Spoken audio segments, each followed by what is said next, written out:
wife and all that he had, and Lot with him, into the south. And Abram was very rich in cattle, in silver, and in gold.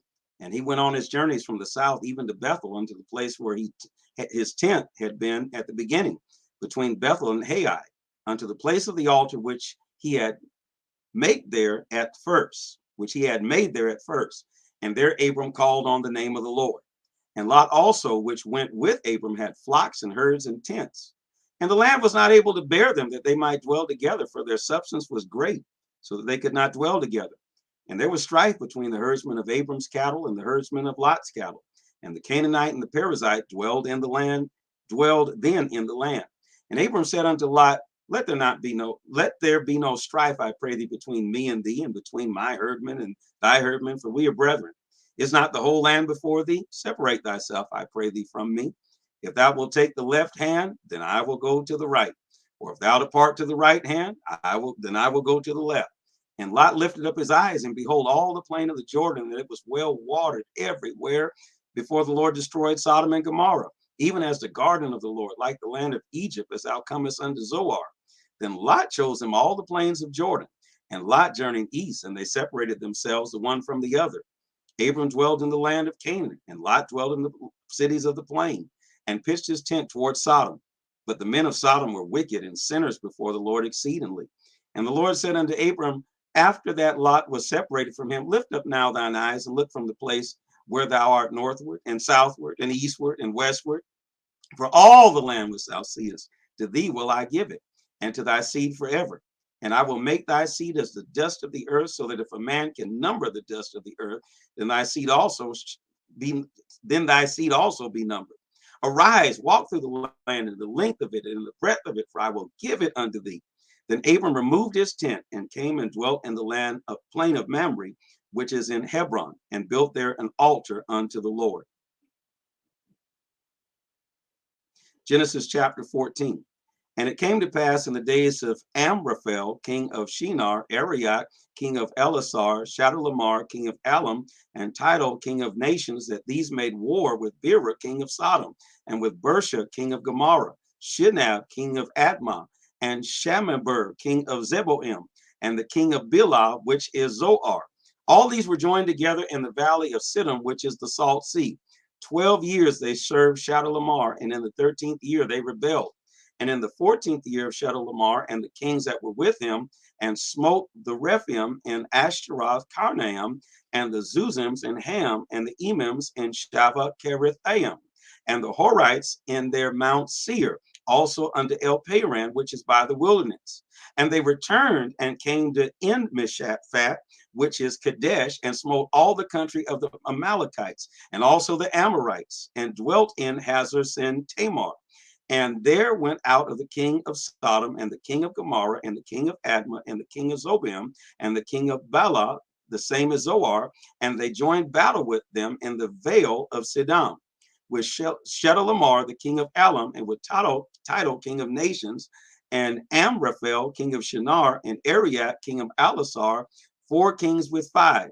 And the vale of Siddim was full of slime pits, and the kings of Sodom and Gomorrah fled and fell there. They that remained fled to the mountain, and they took all the goods of Sodom and Gomorrah and all their victuals and went their way. And they took Lot, Abram's brother's son, who dwelt in Sodom, and his goods, and departed. And there came one that had escaped and told Abram the Hebrew, for he dwelt in the plain of Mamre, the Amorite, brother of Eshcol, the brother of Anar, and these were confederate with Abram. And when Abram heard that his brother was taken captive, he armed his trained servants, born in his own house, 318, and pursued them unto Dan. And he divided himself against them, he and his servants, by night, and smote them, and pursued them unto Hobah, which is on the left hand of Damascus. And he brought back all the goods, and also brought again his brother Lot, and his goods, and the women also, and the people. And the king of Sodom went out to meet him after his return from the slaughter of Chedorlaomer, and the kings that were with him at the valley of Shaveh, which is the king's dale. And Melchizedek, king of Salem, brought forth bread and wine. He was the priest of the Most High God.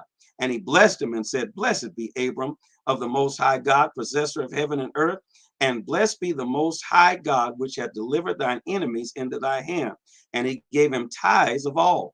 And the king of Sodom said unto Abram, give me the persons and take the goods to thyself.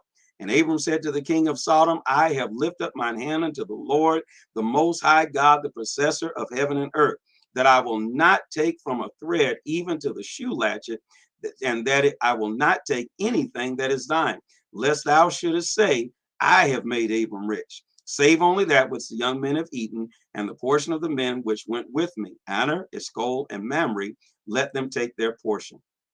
Genesis chapter 15. After these things, the word of the Lord came unto after these things, the Lord came unto Abram in a vision, saying, fear not, Abram, I am thy shield and thy exceeding great reward. And Abram said unto the Lord God, wilt thou give me, seeing I go childless, and the steward of my house is Eleazar of Damascus? And Abram said, behold, to me thou hast given no seed, and lo, one born in my house is my heir. And behold, the word of the Lord came unto him, saying, this shall not be thine heir, but he that shall come forth out of thy own bowels shall be thine heir. And he brought him forth abroad and said, look now toward heaven and tell the stars, if thou art able to number them. And he said unto him, so shall thy seed be. And he believed in the Lord, and he accounted it, glory, to him for righteousness. And he said unto him, I am the Lord that brought thee out of Ur of the Chaldees to give thee this land to inherit it. And he said, Lord God, whereby shall I know that I shall inherit it? And he said unto him, take me an heifer of 3 years old, and a she-goat of 3 years old, and a ram of 3 years old, and a turtle dove, and a young pigeon. And he took unto him all these, and divided them in the midst, and laid each piece one against another. But the birds divided he not. And when the fowls came down upon the carcasses, Abram drove them away. And when the sun was going down, a deep sleep fell upon Abram, and lo, and horror of great darkness fell upon him. And he said unto Abram, know of a surety that thy seed shall be a stranger in a land that is not theirs, and shall serve them, and shall afflict them 400 years. And also that nation whom they shall serve will I judge, and afterward they shall come out with great substance. And thou shalt go to thy father's house in peace. Thou shalt be buried in a good old age. But in the fourth generation shalt thou come hither again, for the iniquity of the Amorites is not full yet.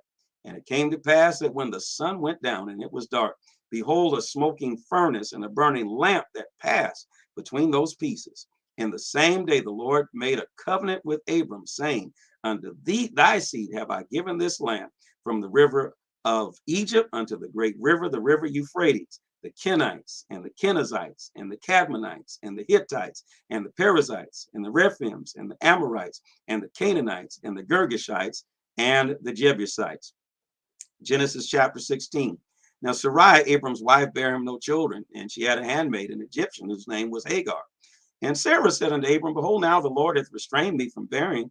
I pray thee, go in unto my maid. It may be that I may obtain children by her. And Abram hearkened unto the voice of Sarai. And Sarai, Abram's wife, took Hagar, her maid, the Egyptian, after Abram had dwelt 10 years in the land of Canaan, and gave her to her husband Abram to be his wife. And he went in unto Hagar, and she conceived. And when she saw that she had conceived, her mistress was despised in her eyes. And Sarai said unto Abram, my wrong be upon thee. I have given my maid unto thy bosom. And when she saw that she had conceived, I was despised in her eyes. The Lord judged between me and thee. But Abram said unto Sarai, behold, thy maid is in thy hand. Do to her as it pleaseth thee. And when Sarai dwelt hardly with her, she fled from her face. And the angel of the Lord found her by a fountain of water in the wilderness, by the fountain of the way of Shur. And he said, Hagar, Sarai's maid, whence camest thou? And whither wilt thou go? And she said, I flee from my mistress Sarai. And then the angel of the Lord said unto her, return to thy mistress, and submit thyself unto her hands. And the angel of the Lord said unto her, I will multiply thy seed exceedingly, that it shall not be numbered for multitude. And the angel of the Lord said unto her, behold, thou art with child, and thou shalt bear a son, and thou shalt call his name Ishmael, because the Lord hath heard thy affliction. And he will be a wild man. His hand will be against every man, and every man's hand against him. And he shall dwell in the presence of all his brethren. And she called the name of the Lord that spake unto her, thou God seest me. For she said, have I also here looked after him that seeth me? Wherefore the well called Bir Laharai, behold, it is between Kadesh and Bered. And Hagar bare Abram a son, and Abram called his son's name, which Hagar bare, Ishmael. And Abram was 86 years old when